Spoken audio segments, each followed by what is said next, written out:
हर हर बम बम हर हर भोले बम बम भोले शंकर भोले बोल। आप लोग भी बोलना, आप लोग बोलते नहीं और जिनको नचना वो नच। देखो एक बात बता दें आपको पहले कि महाराज कथा में मजा आना चाहिए। देखो मजा और आनंद दो शब्द हैं, आपको बता दें।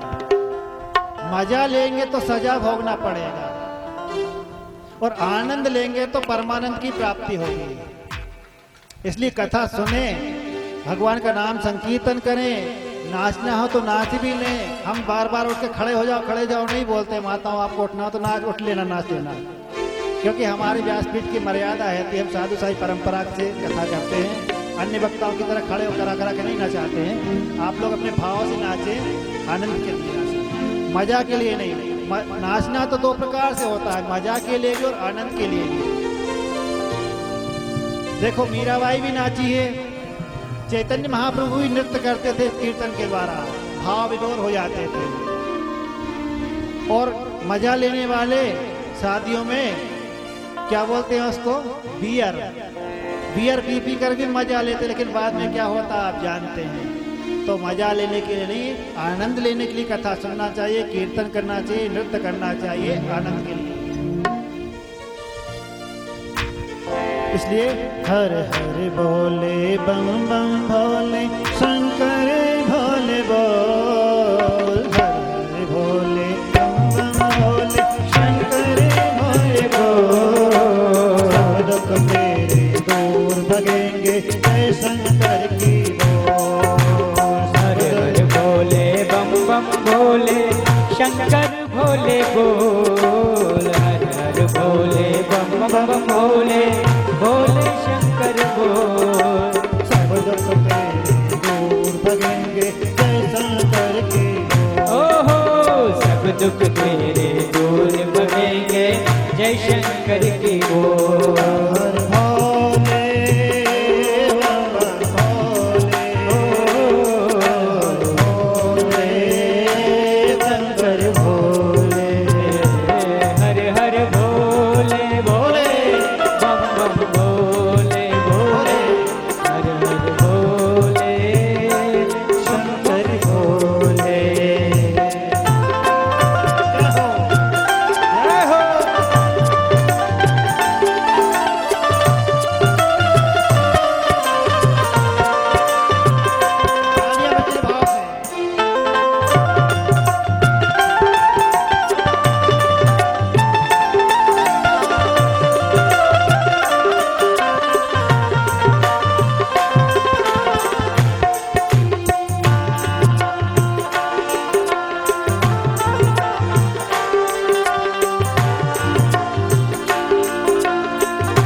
शंकर के चरणों में जो शीश झुकाएगा, शिव शंकर के चरणों में जो शीश झुकाएगा, शिव शंकर के चरणों में जो शीश झुकाएगा, शिव शंकर के चरणों में जो शीश झुकाएगा, भोले शंकर की कृपा से अवतर आएगा, ओ भोले शंकर की कृपा से अवतर जाएगा, मुक्ति मिल जाएगी बंदे, भक्ति मिल जाएगी बंदे, मुक्ति मिल जाएगी बंदे। हर हर भोले बोल, सब दुख तेरे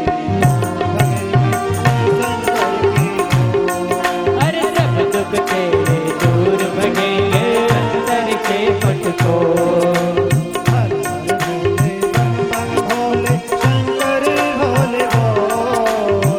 हर भोले बम बम भोले शंकर भोले बोल, हर हर भोले शंकर भोले बोल,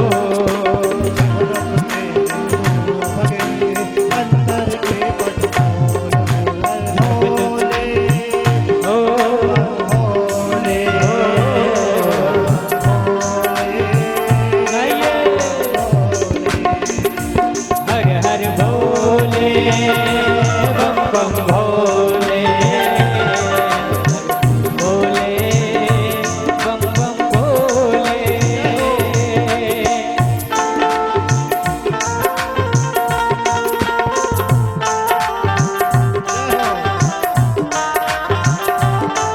हे भोले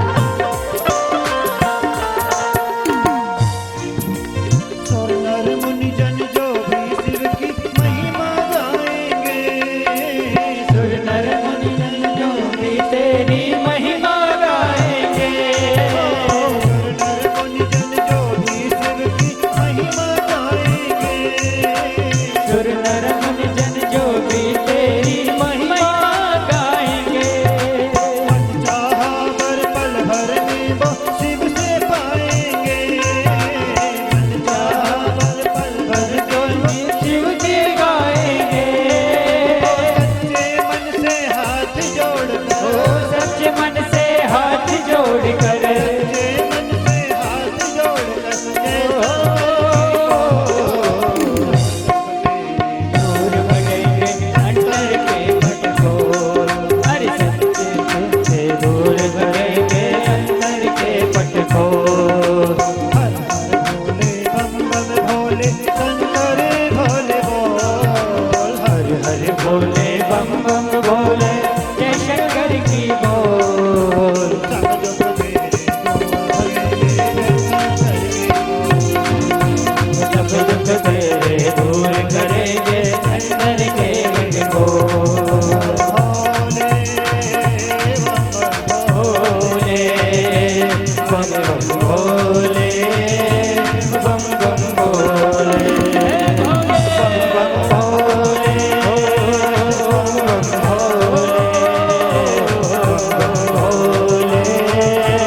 बम बम भोले, हर हर भोले बम भोले, हर हर भोले बम बम भोले, बम बम भोले। बोले शंकर भगवान की जय श्री काशीनाथ भगवान भगवान की जय। हर हर महादेव हर हर महादेव हर हर महादेव।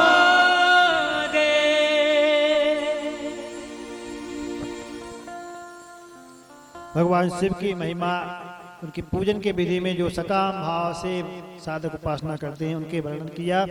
आगे सृष्टि प्रक्रिया का वर्णन करते हैं। यहाँ पर भगवान ने जब प्रारंभ सृष्टि की तो उसी सृष्टि प्रक्रिया में कहते हैं भगवान ने उसकी रक्षा का भार ब्रह्मा विष्णु आदि को सौंपा। ब्रह्मा जी ने जब सृष्टि प्रारंभ की, पहले उन्होंने मानसी सृष्टि की, मानस पत्रों को उत्पन्न किया, मृत्यु आदि ऋषियों को, जैसा भागवत में भी आप सुनते आए उसी प्रकार से यहाँ पर भी मृत्यु आदि ऋषियों का वर्णन आता है। उन्हें उत्पन्न किया और बाद में कहते हैं कि भगवान ब्रह्मा जी के द्वारा जो दक्ष प्रजापति हुए उनके मानस पुत्र ही हैं, उनकी संतति हुई। दक्ष प्रजापति के यहाँ पर जो कन्या भी हुई, उनमें कहते हैं कि अन्य कन्याओं का विवाह दक्ष प्रजापति ने मृत्यु आदि ऋषियों को दिया, प्रदान किया था। जब ब्रह्मा जी ने कहते हैं कि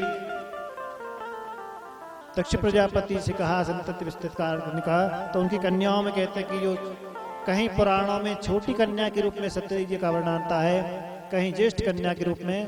पुराणों में इस प्रकार से कहते हैं कि उनका अलग अलग प्रकार से वर्णन मिलता है। तो सती जो कन्या थी, यहाँ पर सती जी का चरित्र का विस्तार से वर्णन करने का आ रहा है वर्णन। जब कहते हैं कि ब्रह्मा जी ने सृष्टि की और दक्ष प्रजापति आदि से विस्तार करने का कहा, उसी समय कहते हैं कि जब मृत्यु आदि को उत्पन्न किया था, एक कन्या को भी उत्पन्न किया जिसका नाम हुआ संध्या। उस संध्या को कहते हैं कि जब प्रकट किया, उत्पन्न किया, उनके रूप को देख करके कहते हैं कि जो है ब्रह्मा जी आदि मोहित हो गए थे।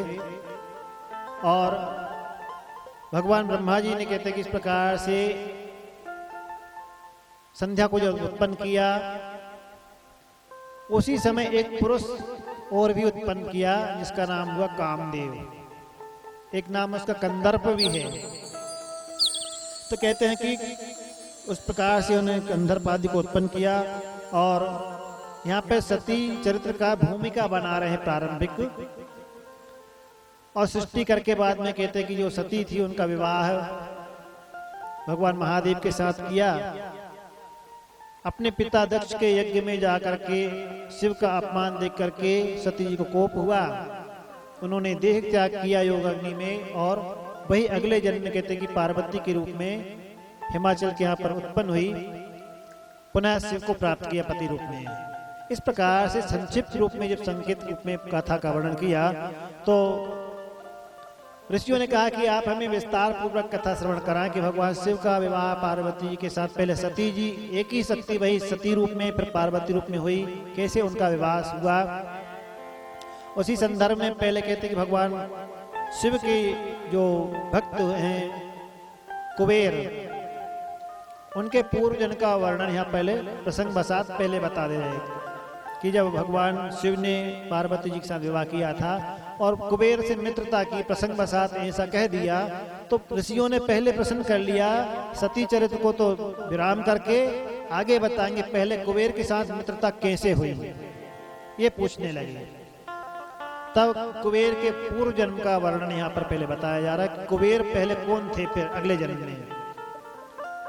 तो कहते हैं कि पहले पूर्व रूप में जो है काम्पिल्य नगर में एक ब्राह्मण रहते थे, दीक्षित नाम ब्राह्मण, यज्ञदत्त जिनका नाम था, यज्ञदत्त दीक्षित। उनके यहाँ पुत्र उत्पन्न हुआ जिसका नाम था गुणनिधि। और वह गुणनिधि ब्राह्मण कुल में उत्पन्न होने के बाद भी उनके पिता तो बड़े धर्मात्मा थे, सदाचारी थे, लेकिन पूर्व संस्कार वसात, कुछ संग कुसंग के वसात जो है गुणनिधि ने जुआ शराब सेवन करने वालों का संग कर लिया और स्वयं भी जुआरी शराबी हो गया। घर का जितना धन था वो उसने चोरी से छुपे करके थे कि जुआ आदि में हार गया। गुणनिधि की जो माता थी वो अपने पुत्र को, देखिए माताओं का कर्तव्य है, क्योंकि पहले तो गुरुकुल परंपरा होती थी हमारे सनातन परंपरा में, आजकल तो कॉन्वेंट स्कूल हो गए, सारी शिक्षा पद्धति बदल गई इंग्लिश मीडियम के द्वारा। शास्त्रों में है वो है कि माता पिता को पहला गुरु माना गया है। माता जो है अपने बच्चों को अच्छे संस्कार दे, अच्छी शिक्षा दे। कल भी हमने आपको बताया था कि अच्छे संस्कार रूपी संपत्ति आप अपने संतान को प्रदान करें। तो यहाँ पर गुणनिधि की माता ने क्या किया कि गुणनिधि जो जुआरियों शराबियों का संग कर रहा था, अपने बेटे को उसने उसके कार्यों को छुपा रखा, यज्ञदत्त को नहीं बताया, गुणनिधि के पिता को नहीं बताया। स्वयं समझाने का प्रयास किया लेकिन वो कुसंग के कारण माना नहीं। माता ने विचार किया कि यदि इसके पिता को पता चल जाएगा, बता दूंगी तो वो डांटेंगे। इस विचार से उन्होंने उसके अपराध को छुपा लिया, लेकिन वो माना नहीं, आगे अपराध करता ही गया। धीरे धीरे करके उसने सारे, कहते हैं कि घर की संपत्ति को दांव पर लगा दिया, बेच दिया। एक दिन कहते हैं कि गुणनिधि के पिता ने किसी जुआरी के हाथ में अपने एक जो स्वर्ण की अंगूठी थी रत्नों से जटित, वह देखी और उस जुआरी से पूछा कि ये मेरी अंगूठी तुम्हारे पास कैसे आई? उस जुआरी ने कहा यज्ञदत्त से कि तुम्हारा पुत्र गुणनिधि है, उसने जुए में हार गया है, इसलिए मेरे पास ये अंगूठी आई है। जब यज्ञदत्त को यह मालूम हुआ कि मेरे बेटे ने सारी संपत्ति, घर आया और बोले इसने इतना ही अंगूठी नहीं, वो जुआरी ने सारी बात बता दी, रहस्य बता दिया। उसने सारे वस्त्र आदि जो है कीमती बहुमूल्य हार वो सब बेच दिए। अब यज्ञदत्त को बड़ा गुस्सा हुआ, क्रोधित हुआ। घर आकर पूछा पत्नी से कि कहाँ गया तुम्हारा लाड़ला? तो बोले कहीं गया होगा साथियों के साथ में। बाद में उन्होंने सामान पूछा मेरी अंगूठी कहाँ है? बोले कहीं रखी होगी। बोले लाओ मुझे दो। अब वो जानती थी कि है तो है ही नहीं घर में। बोले मैं काम में लगी हुई अभी घर के कार्य में, बाद में ला दूंगी। बहाना बनाना चाहा लेकिन आज नहीं सुना। यज्ञदत्त ने कहा तुमने उसने पुत्र को जो है अपराधी बनाया, उसकी अपराध में तुमने मुझे बताया नहीं। अब मैं तुम्हारा परित्याग करता हूँ, उसका पुत्र का परित्याग करता हूँ। और कहते हैं कि यज्ञदत्त ने इस प्रकार से उनका त्याग करके स्वयं दूसरा विवाह कर लिया। गुणनिधि को घर से निकाल दिया। वह गुणनिधि घर से निकल गया, देखा कि कहीं अब तक तो पिता की संपत्ति पर मौज कर रहा था, अब कुछ नहीं रहा पास में, तो कहाँ जाऊं, कैसे खाऊं पीऊं, वह भी उसको पता चल गया। संयोगवश कहते हैं कि उस दिन शिवरात्रि का दिन था और जंगल में एक शिवालय था। कुछ शिव भक्त जो है पूजन के लिए वहां पर सामग्री लेकर जा रहे थे। उसने विचार किया कि ये लोग फल मिष्ठान आदि सब सामान था, रात्रि जागरण करेंगे, जब सो जाएंगे पूजन करेंगे तो बाद में वो प्रसाद पा लूंगा। इस भाव से कहते वो गुणनिधि भी मंदिर में चला गया उन भक्तों के साथ। भक्तों ने पूजन किया, भगवान का भोग आदि लगाया और अंतिम प्रहर में उन्हें निद्रा आ गई तो वह सो गए। इस गुणनिधि ने देखा, मौका पाया कि सब लोग सो गए हैं, उस फल मिष्ठान आदि को खाने के लिए छुपके से धीरे के चला गया, मंदिर में प्रवेश किया। अब दीपक जल रहा था, भक्त सो गए थे तो वो दीपक भी थोड़ी देर जला, बाद में अंधेरा होने लगा, बुझने लगा। तो इसने उन सामान को देखने के उद्देश्य से क्या किया कि अपने वस्त्र का एक छोटा सा कपड़ा फाड़ करके उसके बत्ती बना करके और दीपक प्रज्वलित कर दिया और उसका उजाला प्रकाश हो गया। तो वह वहां से फल मिष्ठान आदि लेकर के जाने लगा और जब जा रहा था तो आहट में भक्त लोग जाग गए। अरे चोर चोर करके पीछे भागे। वो जब दौड़ा तो अंधेरे में ठोकर खाकर गिर गया, वहीं उसकी मृत्यु हो गई। और कहते हैं कि जब मृत्यु हुई उसकी तो वहां पर उसे यम के दूत लेने आ गए, क्योंकि जुआरी शराबी था, कुकर्मी था। लेकिन कहते हैं उसी समय वहां महादेव के रुद्रगण भी आ गए और उन रुद्रगणों ने कहते हैं कि उस गुणनिधि को यमराज के दूतों से छुड़ाना चाहा, छुड़ाए। यमराज के दूतों ने कहा कि ये पापी है, जुआरी शराबी है, इसे यमलोक में जाना चाहिए, आप क्यों बचा रहे हैं? महादेव के रुद्रगणों ने कहा ये पापी है नहीं, पापी था। अभी अभी बोले इसने शिव भक्तों के द्वारा पूजन हो रहा था, अभिषेक हो रहा था, उसका दर्शन किया। वे लोग नाम संकीर्तन कर रहे थे, वो उसको सुना भी और थोड़ा इसके मुख से भी निकला। तो इन सब पुण्यों के कारण और अभी अभी बोले इसने जो थोड़ा भगवान का प्रसाद भोग था वो भी पा लिया। इस पुण्य के प्रभाव से अब यह यमराज के यहाँ जाने का अधिकारी नहीं रहा, अब ये महादेव के धाम को जाएगा। कहते हैं कि वही जो है गुणनिधि भगवान शिव के लोक को जाया और बाद में कलिंग देश का राजा बना।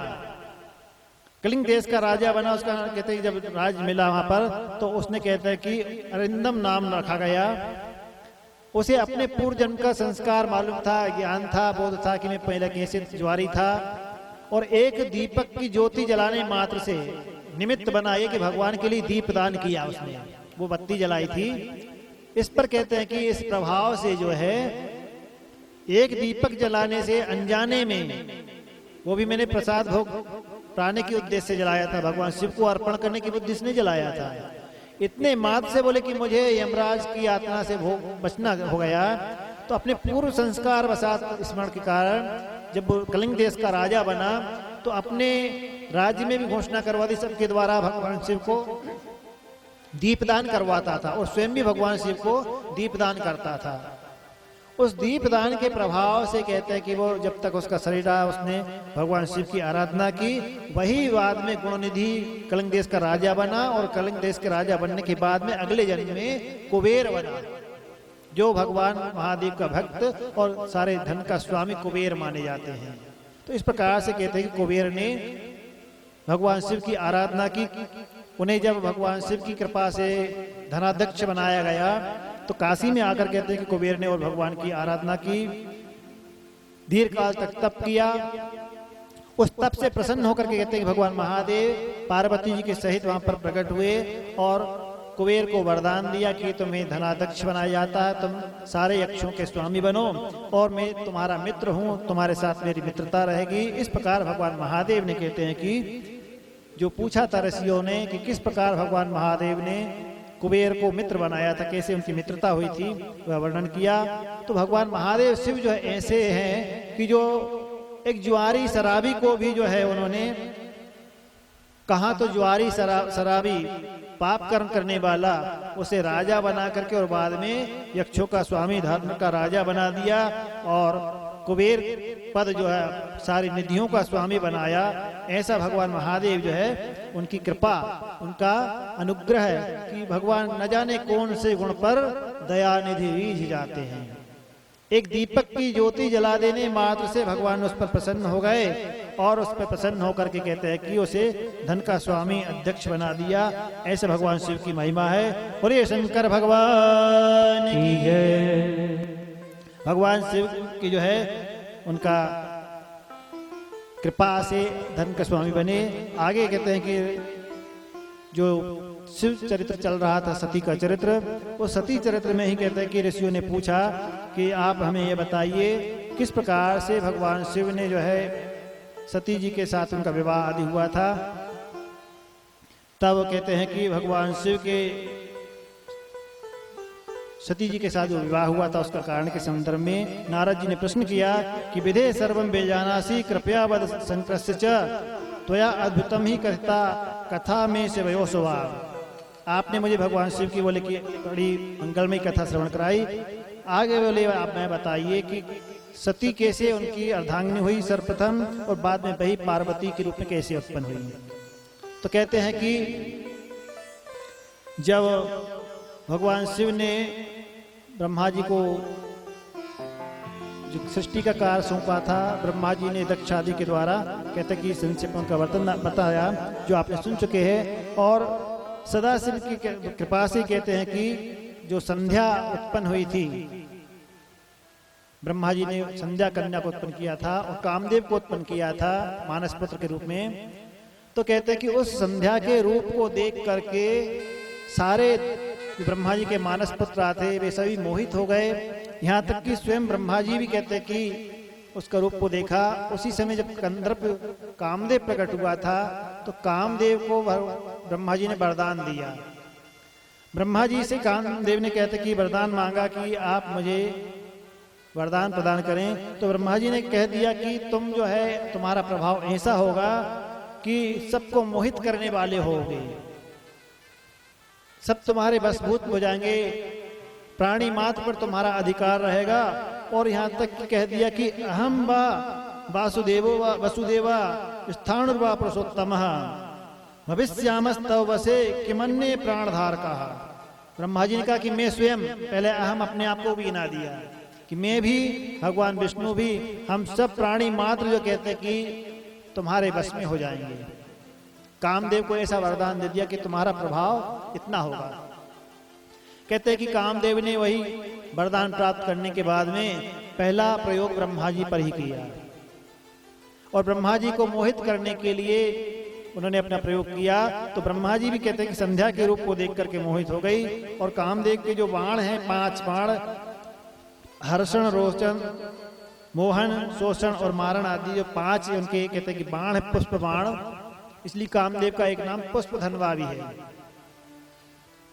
तो कामदेव ने कहते हैं कि ब्रह्मा जी को मोहित करने के लिए अपना प्रयोग किया। ब्रह्मा जी संध्या के प्रति मोहित हो गए।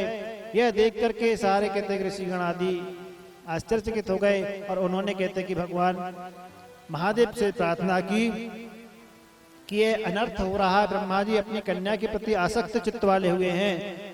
कहते हैं कि रक्ष रक्ष महादेव पापान माम द्वैतरस्थितः, आप रक्षा करें क्योंकि धर्म की मर्यादा का लंघन हो रहा है। तब भगवान महादेव कहते हैं कि वहां पर आकर के और ब्रह्मा जी को कहे कि तुम इस प्रकार से अपनी कन्या के प्रति आसक्त चित्त वाले हुए हो। ब्रह्मा जी बाद में कहते हैं भगवान शिव के कहने पर सावधान हुए और लज्जित भी हुए। इस बात को लेकर कहते ब्रह्मा जी के मन में खेद हुआ कि मेरे द्वारा अभी जो है मर्यादा का उल्लंघन हो रहा था, अपनी पुत्री के प्रति मेरा चित्र विकृत हो रहा था। इस प्रकार से ब्रह्मा जी सावधान हुए। आगे ऋषि ने प्रश्न किया कि अब आप हमें यह बताइए कि ब्रह्मा की जो मानस पुत्री थी संध्या, उसका चरित्र आगे बताएं। तो कहा कि वो संध्या जो जिसके प्रति सारे ऋषि आदि ब्रह्मा जी जो है आकृष्ट हो गए थे, उसने भी मन में विचार किया कि मेरे मन में मेरे इस रूप सौंदर्य को धिक्कार है। जो स्वयं ब्रह्मा जी बोले किस प्रकार से मोहित हुए, उसने कहते हैं कि प्रायश्चित के निमित्त जो है जाकर तप प्रारंभ किया और भगवान महादेव की आराधना की। भगवान शिव की आराधना करके कहते हैं कि उस संध्या ने कहा कि आप मुझे बताएं, मेरे वरदान दें, प्रदान करें। तब भगवान ब्रह्मा ने कहा महादेव ने कि तुम जो अपने मन में निश्चय कर रहे, क्योंकि वे इस शरीर को त्यागने के लिए, क्योंकि इस शरीर के द्वारा भगवान ब्रह्मा जी आदि मोहित हो गए थे, तो मन में जो ग्लानि हुई थी, तो कहा कि तुम इस प्रकार से मन में निश्चय तो कर ही चुकी हो देह त्याग करने का। तो अब कहते हैं कि तुम यहाँ जो है देह को जाकर के मेधा तिथि नामक ऋषि के यज्ञ की हवन कुंड में जाकर देह त्याग करना। कहते हैं कि ब्रह्मा जी के उस अपराध से बचने के लिए संध्या ने जो है भगवान शिव की प्रेरणा से मेधा तिथि का जहां यज्ञ चल रहा था और उस स्थान पर आई। भगवान शिव ने उन्हें कह दिया था कि तुम प्राण त्याग करते समय जिसका चिंतन करते हुए शरीर त्यागोगी, अगले जन्म में तुम्हें वही पति के रूप में प्राप्त होगा। जब तपस्या कर रही थी संध्या, उसी काल में ब्रह्मा जी की प्रेरणा से वशिष्ठ जी उन्हें उपदेश करने आए थे, एक बटुक ब्राह्मण का रूप धारण करके। और वशिष्ठ जी ने कहते हैं कि उस ब्राह्मण ब्रह्मचारी के रूप में आकर के उपदेश दिया था। अब वही संध्या कहते हैं कि मेधा तिथि के यज्ञशाला में आई देह त्याग करते समय उन्हीं ब्राह्मण का वशिष्ठ जी जो आए थे रूप बदल करके, उनका चिंतन करते हुए देह त्याग किया था। तो वही कहते हैं कि अगले जन्म में संध्या ही अरुंधति हुई, उन्हीं का विवाह कहते हैं कि वशिष्ठ जी के साथ में हुआ। तो इस प्रकार से संध्या के पूर्व जन्म का वर्णन प्रसंग वसात भी यहाँ पर बताया गया। चरित्र तो यहाँ पर सती जी का बताना, लेकिन बीच बीच में प्रसंगों को भी बता दिया जा रहा साथ में कि मेधा तिथि के यज्ञ में आकर के संध्या ने जो त्याग किया देह, वही अरुंधति हुई जो वशिष्ठ जी की पत्नी के रूप में कहलाई। अब कामदेव का विवाह भी कहते हैं कि बाद में रति के साथ में हुआ। ब्रह्मा जी ने कामदेव को शाप दे दिया था कि तुमने मुझे मोहित कर दिया, तुम जो है भगवान शिव की कोप की अग्नि के भाजन बनोगे। इस प्रकार भगवान ब्रह्मा ने कामदेव को शाप दे दिया था। कामदेव को इस प्रकार से शाप देने के बाद में कहते हैं कि कामदेव भगवान शिव को विचलित करने के लिए आए थे। उस समय भगवान जहाँ अपने तपस्या कर रहे थे, तो कहते हैं कि भगवान शिव तपस्या कर रहे थे, ब्रह्मा जी के मन में अब थोड़ा ये विचार आया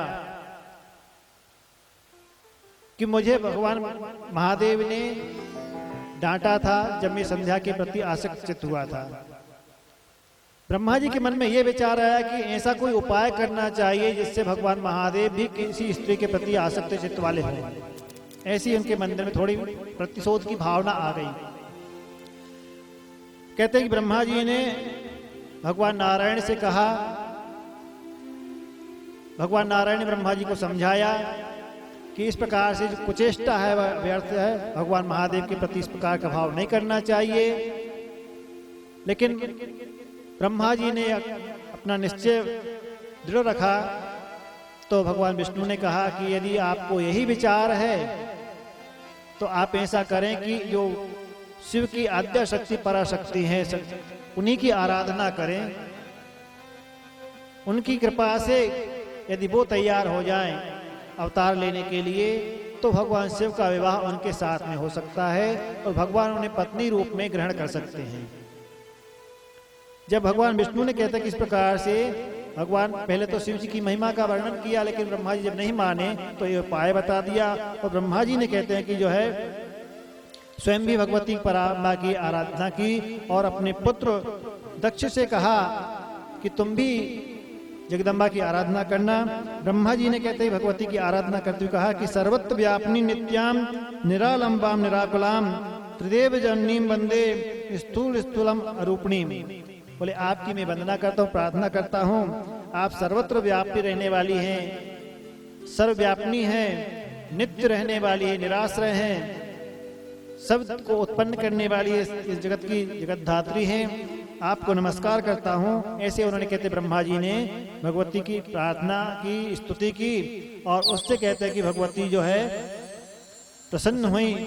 भगवती ने ब्रह्मा जी से कहा कि आप किस कारण से मेरा तप कर रहे हैं, मेरी आराधना कर रहे हैं। ब्रह्मण किमर्थम भवता स्तुता अहम।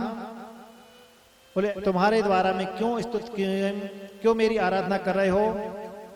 उच्चताम, बोलिए क्या तुम्हारी इच्छा है? ब्रह्मा जी ने ब्रह्मा ने भगवती से कहा कि आप मेरी प्रार्थना सुने।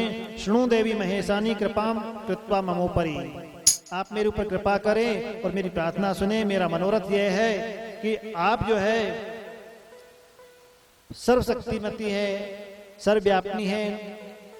आपके अतिरिक्त इस संसार में कोई अन्य नारी, कोई स्त्री नहीं है जो भगवान शिव को मोहित कर सके। इसलिए आप जो है कृपा करके और भगवान शिव की पत्नी के रूप में बनना स्वीकार करें। आप कहते हैं कि मेरी इस प्रार्थना को स्वीकार करें। जब ब्रह्मा जी ने कहा तो भगवती ने कहा कि शिव को मोहित करना कोई साधारण बात नहीं है। कहते कि आपने जो कहा वह उचित नहीं है। मेरा इतना सामर्थ्य नहीं है कि मैं शिव से उनके प्रति मोहित कर सकूं, लेकिन फिर भी जो है कहते हैं कि तुम्हारी प्रार्थना से मैं प्रयास करूंगी कि भगवान शिव मुझे पत्नी के रूप में स्वीकार करे। इस प्रकार से भगवान ब्रह्मा से कहते हैं कि ब्रह्मा जी से जगदम्बे ने कहा कि मैं तुम्हारी प्रार्थना पर विचार करूंगी और प्रयास करूंगी। ऐसा भगवती ने उन्हें कहते ब्रह्मा जी को आश्वासन दिया और कहा कि अहम तथा यतिष्यामि यथा दार परिग्रहम। मैं ऐसा प्रयास करूंगी कि महादेव मुझे ग्रहण करें। हर कृष्य विधे। भगवत ब्रह्मा को इस प्रकार से आश्वासन देकर के और भगवती ने कहते हैं कि उन्हें वरदान देकर के अंतर ध्यान हो गई। ब्रह्मा जी ने अपने पुत्र दक्ष प्रजापति से कहा कि तुम भगवती की आराधना करो, उन्हें प्रसन्न करो, जिससे वह तुम्हारे यहाँ पर पुत्री रूप में होंगी और वही कहते हैं कि भगवान शिव के अर्धांगिनी के रूप में होंगी। इस प्रकार ब्रह्मा जी ने दक्ष प्रजापति से कहा और उन्हें भगवती शक्ति की आराधना करने के लिए आश्वासन दिया, आज्ञा दिए। दक्ष ने कहते हैं कि भगवती की आराधना की और दक्ष ने कहते हैं भगवती की आराधना करके कहा जगदम्बम महामाये जगदीश्वरी महेश्वरी कृपाम कृत्वा नमस्तेस्तु दर्शितम स्वपुरममा। हे भगवती आप मेरे ऊपर कृपा करें, मुझे अपना दर्शन प्रदान करें। भगवती ने उन्हें दर्शन दिया और कहा कि तुष्टा हम दक्ष भवतः सद्भक्त्या अनागत। मैं तुम्हारी भक्ति से संतुष्ट हुई हूँ, वर मांगो। तब कहते हैं कि दक्ष ने कहा कि जगदम्ब महामाये यदि त्वं वरदामः मद वचस्नु संप्रीत्या मम कामम प्रपूरया। आप मेरी कामना को पूर्ण करें, मेरी ऊपर कृपा करके मेरे यहाँ कन्या के रूप में आप उत्पन्न करें। कहते कि तवावतारो नो जाता है का तत्पत्नी भवेत ततः। आपका अवतार हो, मेरे यहाँ पर आप कन्या के रूप में उत्पन्न हो और भगवान महादेव को कहते कि मोहित करें, उनका पाणी ग्रहण करें, उन्हें अपने पति रूप में प्राप्त करें। इस प्रकार से दक्ष प्रजापति ने भी भगवती से प्रार्थना की और दक्ष प्रजापति की प्रार्थना पर कहते हैं कि भगवती ने उनसे कहा कि तुम निश्चिंत रहो, मैं तुम्हारे यहाँ पर पुत्री रूप में उत्पन्न होंगी, तुम्हारी भक्ति के द्वारा मैं प्रसन्न हुई हूँ, लेकिन एक शर्त है, यदि तुम किसी प्रकार मेरा अनादर कर दोगे, शक्ति का अनादर कर दोगे, तो मैं अपना देह त्याग दूंगी, वहां तुम्हारा परित्याग हो जाएगा। इस शर्त के साथ में कहते हैं कि भगवती ने कहा कि परंतु प्रण आधेयो मनसा में प्रजायते सावरस्यामि तम वही सत्यम जानी मोहसा। तुम मेरा अनादर कर दोगे तब मैं तुम्हें छोड़कर चली जाऊंगी। इस प्रकार से सत्य के साथ भगवती ने अवतार लेने का वचन दिया दक्ष प्रजापति को। और अब उनका जन्म तो कल होगा, क्योंकि आज घड़ी करीब 4 बज चुके हैं, ठीक 4 बज गए हैं, यज्ञ का समय हो रहा है उधर। तो आज की कथा को हम लोग यहीं विश्राम करेंगे, क्योंकि समय की मर्यादा से अतिक्रमण करना ठीक नहीं है। आज की कथा को यहीं विश्राम करते हैं। शेष भगवती का लीला चरित्र, उनका जन्म, विवाह आदि कल होगा। भगवान शिव के शिव पुराण में 2 विवाह, पार्वती जी के साथ भी और सती जी के साथ भी, तो उनका हम लोग उत्सव आदि कुछ मनाएंगे आगे। कल तो सती जी के साथ विवाह जन्म आदि होगा। आज की कथा को विश्राम। बोले शंकर भगवान की जय, काशी विश्वनाथ भगवान की जय। हर हर महादेव, हर हर महादेव। अब हम सभी लोग जैसा प्रतिदिन प्रार्थना करते हैं, स्तुति करते हैं सामूहिक, सर्वे भवन्तु सुखिनः की भावना से सार्वजनिक प्रार्थना के बाद में आरती होगी, फिर बाद में सूचना आदि मिलेगी। हे ईश सब सुखी हो, कोई न हो दुखारी, सब हो निरोग भगवन, धन धान के भंडारी, सब भद्र भाव देखे, सन्मार्ग के पथिक हो, दुखिया न कोई होवे, सृष्टि में प्राणधारी, हे ईश सब सुखी हो, कोई न हो दुआरी। श्रीपति संसार सब दुखिया रहे न कोई, यह अभिलाषा हम सबकी भगवन पूरी हो। विद्या बुद्धि तेज बल सबके भीतर हो, दूध पूत धन धान से वंचित रहे न कोई। आपकी भक्ति प्रेम से मन होवे भरपूर, आपकी भक्ति प्रेम से मन होवे भरपूर। राग द्वेष से चित्त मेरा हो सौभाग्य दूर, भरोसा आपका हमें सदा जगती, आशा तेरे नाम की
सभी लोग अपने यथास्थान खड़े हो जाएं।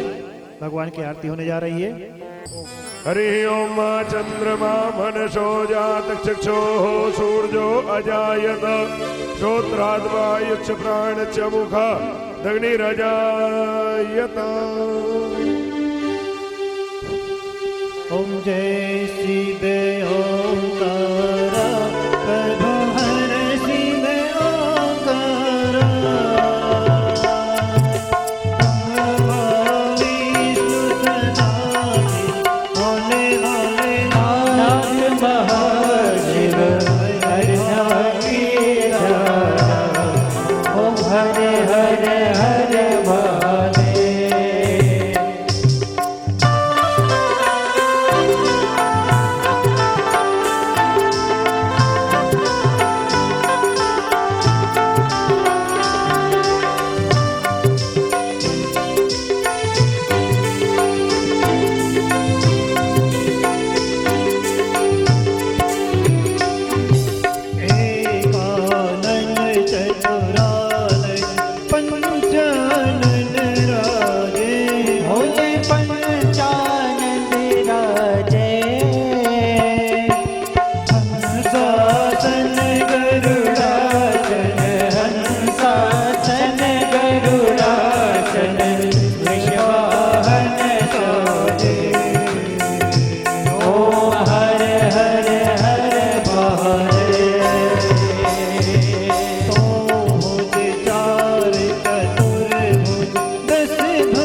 पाती हर कंठ में विराजत हर कंठ में विराजत घाटन घाट पुजावत घाटन घाट पूजावत ओ विरतन ज्योति ओम जय जगदानंदे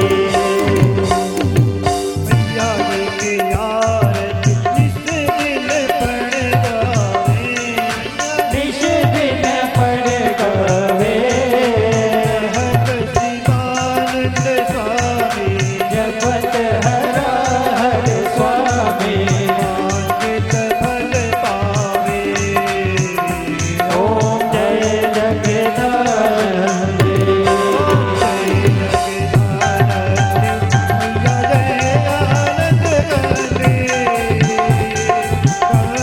हरि हर शंकर सेवा हरि हर शंकर देवानंदे ओम जय जगदानंदे ओम जय जगदानंदे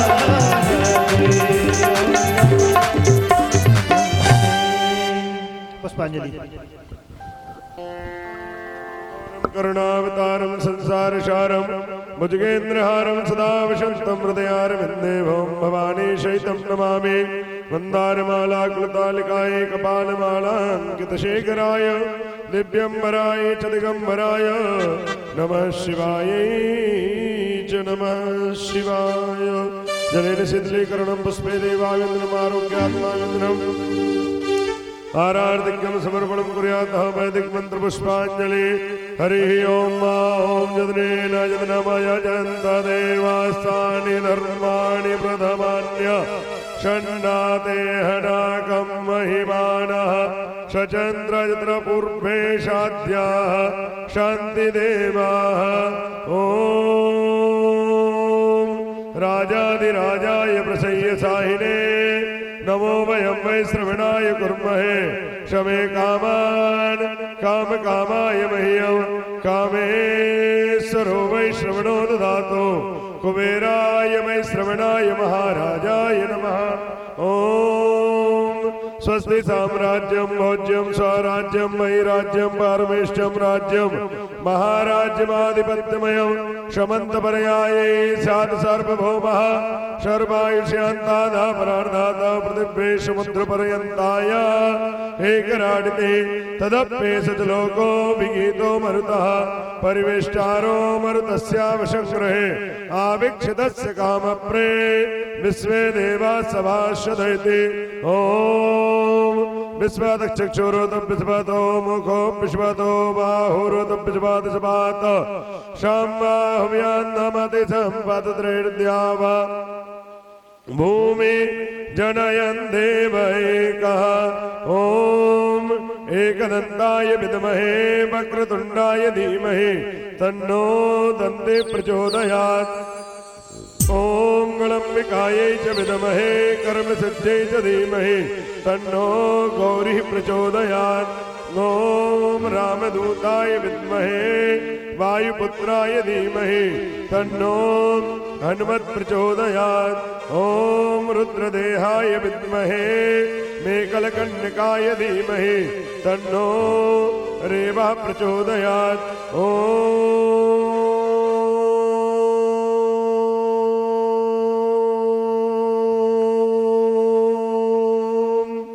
तत्पुरुषाय विद्महे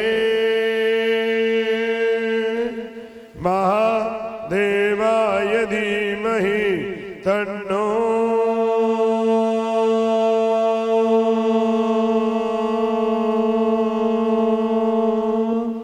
रुद्रः प्रचोदयात् शेवन्तिका बकुलचम्पकपाटलाब्जै पुण्यागजा विकरवीररसाल पुष्पै बिलव प्रवाल तुलसीदल मंजरीभि तां पूजयामि शिवजीश्वर मे प्रसीद मंदार कुंद करिवारि लवंग पुष्पै त्वां दैव संततमहो परिपूजयामि जाति जपा कनक पंकज मोगरादि नाना विधानि कुसुमा निसमर्पयामि नाना सुगंधि पुष्पाणि यथा कालोद्भवानि च पुष्पाञ्जलिर्मया दत्त ग्रहण परमेश्वरः सर्व सुगंधित सुमनले प्रभु भक्त गणे तेरे द्वार पुष्पांजलि अर्पण करे प्रभु आप करे स्वीकार प्रभु देव करे स्वीकार महादेव करे स्वीकार। बोले शंकर भगवान ओम शांताय सपरिवाराय सायुधाय शक्तिकाय समानाय मंत्र पुष्पांजलि समर्पयामि। बोलिए शिव महापुराण की जय हो, व्यास जी महाराज की नर्मदा मैया की संकट मोचन हनुमान जी महाराज की धर्म की जय हो, अधर्म का नाश हो, प्राणियों में सद्भाव हो, भारत का कल्याण हो, विश्व का कल्याण हो, गौ माता की सेवा हो, भारत माता की जय हो, विश्व भारत माता की जय हो, बाबा विश्वनाथ की जय हो, अन्नपूर्णा मैया की जय हो, विशालाक्षी माता की जय हो, संकटा मैया की जय हो, शीतला माता की जय हो, राजराजेश्वरी महारानी की जय हो, केदारेश्वर भगवान की जय हो, यज्ञ नारायण भगवान की जय हो, हर हर नर्मदे हर मातु गंगे हर जडा शंकरे हर नमः पार्वती पतये हर हर महादेव शंभु। आज विशेष रूप से गुरुदेव भगवान का स्वागत वंदन अभिनंदन करके जो आशीर्वाद लेने के लिए यहाँ पधारे हैं मैं उन सभी लोगों का नाम ले रहा हूँ वो शीघ्र पधारे और गुरुदेव भगवान का आशीर्वाद ग्रहण करें। श्री राजेश मीणा जी पतालखो, श्री कमल सिंह राजपूत जी रंडाल, श्री कृपाराम जी फौजदार रंडाल, श्री देवीराम जी मीणा महूकला, श्री लक्ष्मी नारायण जी पटेल बंडुआ, श्री मिश्रीलाल जी मीणा हासलपुर, श्री रामनाथ जी साहू रंडाल, श्री राजेंद्र जी नेमावर, श्री रामपल जी पाल रंडाल, श्री हरिओम जी राजपूत डोंगरवाड़ा, श्री रामदास जी मीणा हासलपुर, लक्ष्मी चंद जी साहू रंडाल, श्री भगवत मीणा जी हासलपुर, श्री भगवान सिंह मीणा जी बंडुआ, श्री फूलचंद जी सुजगैया पररादे, श्री भैयालाल जी टेलर पालनपुर, श्री भागीरथ जी साहू भागीरथ जी टाटू मीणा हासलपुर, श्री राधे श्याम जी लोधी बड़ौदिया कला, श्री कोमल सिंह मीणा जी पतालखो, बनवारी लाल जी लोधी पररादे, गुड़िया पटेल हासलपुर, बलराम यादव जी तालनगरी, श्री बाल मुकुंद प्रजापति जी पररादे, श्री घनश्याम सिंह परिहार डोंगरवाड़ा, बाबूलाल जी मीणा डोंगरवाड़ा, जगदीश पटेल निमाबर, गौरी शंकर जी पटेल निमाबर, श्री रघुवीर मीणा जी बुधवाड़ा, श्री कैलाश मीणा जी खिड़िया और श्री रविशंकर चौधरी बड़ौदिया, श्री भागीरथ मीणा जी पांजरा शीघ्र पधारे। गुरुदेव भगवान को प्रणाम करें। जिन लोगों का मैंने नाम लिया है, जिनका मैं नाम नहीं ले पाया हूं और वह गुरुदेव भगवान का आशीर्वाद ग्रहण करना चाहते हैं तो वह भी अपना आकर के गुरुदेव भगवान को प्रणाम करें, आशीर्वाद ग्रहण करें। ये आपका अपना आयोजन है, आपका अपना यज्ञ है, आपका अपना शिव महापुराण है, आपका अपना आश्रम है और परम पूज्य स्वामी बदामगिरी जी आपके अपने हैं, व्यास जी भी आपके अपने हैं। तो जिन लोगों का मैंने नाम लिया है, प्रयास करती है समिति की सभी को यहाँ बुला सके। एक दिन नहीं, दूसरे दिन, 7 दिन, 9 दिन में सब गुरुदेव भगवान का आशीर्वाद ग्रहण कर पाए। फिर भी जिसके मन में ये भाव है कि मुझे आशीर्वाद लेने जाना है तो वह सादर आमंत्रित है, पधारें, गुरुदेव भगवान का आशीर्वाद ग्रहण करें, अपने जीवन को धन्यवाद सफल बनाएं। यज्ञ नारायण भगवान की 5 परिक्रमा अवश्य करें। यज्ञ नारायण भगवान की परिक्रमा करने से ही पुण्य की प्राप्ति होती है। जो हमारे यज्ञ के यजमान हैं वो शीघ्र अति शीघ्र यज्ञशाला में पहुंचे जोड़े के साथ। यज्ञ के यजमान जिससे कि वहां पर यज्ञ का कर्म प्रारंभ किया जा सके। ये माताएं जिन्होंने परिक्रमा नहीं की है वो यज्ञ नारायण की परिक्रमा करें। और एक विशेष आग्रह, आप बहुत अच्छे श्रोता हैं, बड़े मर्यादित श्रोता हैं, बहुत भाव से कथा सुन रहे हैं, पर एक ही निवेदन है कि 1 बजे महाराज जी मंच पर आ जाते हैं। आप प्रयास करें कि 1:45 12:50 12:55 तक अगर पंडाल में आ जाए तो बड़ी कृपा होगी, जिससे कि पूरी कथा आप श्रवण कर पाएंगे और आपका जीवन मंगलमय हो। यही हम भगवान देवादिदेव महादेव से प्रार्थना करते हैं। संपूर्ण परम पूज्य स्वामी बदाम गिरी जी महाराज का भक्त मंडल का कल्याण हो। इसी भाव से, इसी श्रद्धा से, इसी समर्पण से आप महाराज जी की सेवा करते रहे, यही हमारी प्रभु से प्रार्थना है। ओम।